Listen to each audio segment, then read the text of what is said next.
This cannot be a superhighway to a watered-down public option. We know what Snow's doing. She's given a lot of cover to these conservative Democrats like Conrad, Baucus, Nelson, and Lincoln. They can say now, well, they voted for a bipartisan bill. Senator Baucus is at it already. Here's what he told Politico late this afternoon. I feel quite satisfied the bill passed by a good margin. Senator Snow voted for it, so now it's clear, and here's where I choke, we're not going to have reconciliation on the floor, which is a big relief. We will work to get the bill merged with the Help Committee, but in a way that still allows us to go to the floor with a bill that gets 60 votes. Hold the phone. That is code for let's water it down some more. Folks, we cannot let them control the debate, okay? We cannot let one Republican vote be the goal of health care reform in America. The Finance Committee bill is the worst thing out there of all the 5 bills that's dealing with health care reform. Now, we need Chris Dodd, he's our guy, and Nancy Pelosi, Speaker of the House, to make sure that the health care bill is stronger and more progressive. Harry Reid, I didn't throw your name in there because you're in a tight election, and I'll just take for granted that you are for the public option. Look, this is what the American people want. Every poll shows it. That's what we voted for. And there is an upside, and kind of comical, that Olympia Snowe went this way and gave the party of no a big problem today. You see, today the country saw what the Republicans are all about firsthand: failure, partisanship, obstruction. Senator Snowe today said that voting against reform is like driving the Titanic into the iceberg. With 1 in 4 Americans either uninsured or underinsured, the track record is clear. The status quo approach has produced one glaring common denominator, and that is that we are having a problem that's growing worse, not better. Skyrocketing health care costs have driven up premiums, having the potential to send the entirety of our health care system into a death spiral. It's really akin to the Titanic, and turning the Titanic around before it hits an iceberg. But the difference is that the captain did not know there was an iceberg. Jay Rockefeller, Senator from West Virginia. Senator, good to have you with us tonight. You bet. There might be some people cheering over there that it's 14-9. I personally would like more like, 100-0, but whatever. You voted against this. You have been a strong proponent of the public option. Today, if you could, Senator, explain your vote. Why did you vote for this bill? I voted for the bill for 2 reasons. 7 reasons. One is that I got a lot of stuff in it that I wanted that involved Medicaid and children's health. The most important thing is that if you think that we are not going to get public option, Ed, then you got to go to radio. You just got to go to radio. I mean, that's like thinking that the Republicans, when Chuck Grassley or whatever it was says that voting no is not voting for the status quo. Voting no is voting for the status quo, period. That's the only effect of voting no. So let's clear that up. The insurance industry did us an enormous favor by completely turning their backs on the entire health reform bill, which they had been pretending to support. We were all wondering when were they going to turn their backs and run the other direction. Well, they did it 2 days ago, and it in fact shows their greed, the health insurance part of the industry. It shows their greed and the word rapacious, which I love using about them, and it helps the public option. It helps the public option. Many Republican senators quoted that bogus 11th hour report put out by the insurance lobby, America's Health Insurance Plans, and as promised, we're going to call them out and show you just how much money they've taken from the top insurance companies who were paying big bucks to kill reform. I would like to go back to some of the discussion about the PricewaterhouseCoopers study that was released. And a recent study suggests that American families will pay more than $4,000 in 2019 because of this bill. These fees would increase costs for the affected firms, which would be passed on to purchasers and would ultimately raise insurance premiums by a corresponding amount. All right, that insurance industry report, it was a threat. If Congress cuts its profits by making it illegal to game the system, the insurers are going to jack up the premium prices.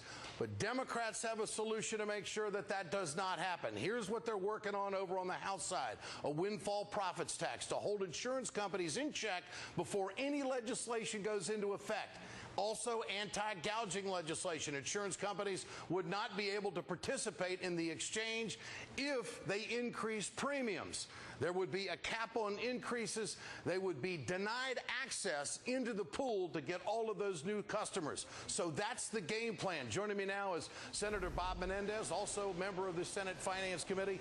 Senator, are you more confident tonight than you were, say, last night? More confident that we're going to get health care reform? Absolutely. Got a great vote in the committee. And the bottom line is, you know, a no vote today was for the status quo.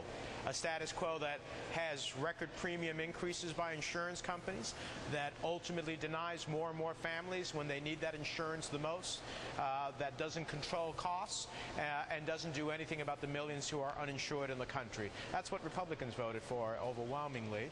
A yes vote was about changing that reality, reforming it, you know, controlling costs for all of us who have insurance, creating insurance for all of us who don't, taking away the insurance companies' you know, prerogatives to go ahead and deny us coverage when we need it the most, stopping the pre-existing condition, and all those other things, and to move forward now in the full Senate so that we can pursue the public option we all want. But, Senator, doesn't this vote by Olympia Snowe give some cover to some conservative Democrats like Baucus and Conrad and Lincoln and Nelson, who have been very cool to the public option?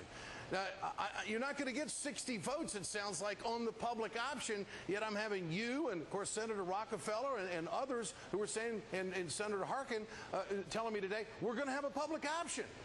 How's this going to, I mean, it seems to me that Olympia Snowe just gave the conservative Democrats a bunch of cover tonight.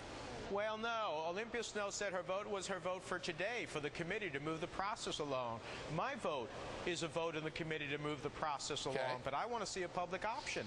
So the reality is that there are more than a significant number of members. I think Senator Sherrod Brown had like 25, 26 of us who signed a letter to the leadership saying, hey, we want a public option. And there are people who support it who didn't sign on. So the bottom line is that's a significant, that's almost half of our caucus. So I think we're going to see a public option at the end of the day. Real competition for the insurance companies and a real opportunity for the attitude of an industry towards this effort. And there's an old saying that if you're not part of the solution, you're part of the problem. The fact is the Price-Waterhouse analysis is significantly flawed, and the results are simply not valid. PricewaterhouseCoopers admits that it has not taken many of the reform provisions put in this legislation into consideration. How do you put out a study that doesn't take what the benefits of the reforms will be? Conservative Democrats on the Finance Committee long having argued against the public argument by a public plan that would not be able to reach 60 votes in the Senate. This afternoon, one of those Democrats, Senator Conrad, coming up with a new reason to be against it. Public option tied to Medicare levels of reimbursement is a non-starter for me because I represent North Dakota. Lots to talk about tonight with Senator Ron Wyden, Democrat of Oregon and a member of the Finance Committee. Thanks again for your time tonight, Senator. Thank you, Keith. In previewing your vote on the Finance Committee bill during the debate this afternoon, you said you would be voting yes, and quoting you, to move this legislation forward. What do you believe needs to still be done to this legislation as it moves forward? Keith, we've got to do a lot more to hold the insurance lobby accountable, and that means choice. It means public choices. It means private choices. What we learned today is that under the bill, 7 years in, more than 90% of the American people wouldn't have real choices at the exchanges. That's just unacceptable, and we're going to stay at it until we turn the tables on the insurance industry. I'm missing something about the courtship of Senator Snowe, as nice as it is to see some support for the whole concept of this coming from the other side of the aisle. At best, materially, she supports a trigger for a public option, such as what you just described.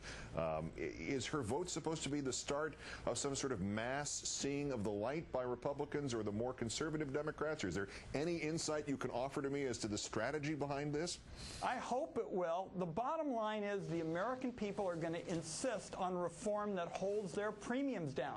What we learned again today is that this legislation doesn't do that. I talked about people who are making about $66,000 a year. They're going to pay something like 20% of their income on health care. That's going to be unacceptable. What we've got to do is make sure that the insurance lobby sees that there are real choices. With choice, you get more competition. That makes coverage more affordable. We've got a lot of stages in this process to go at it, and we're going to take on the status quo caucus, which is led by the insurance lobby, and get this done.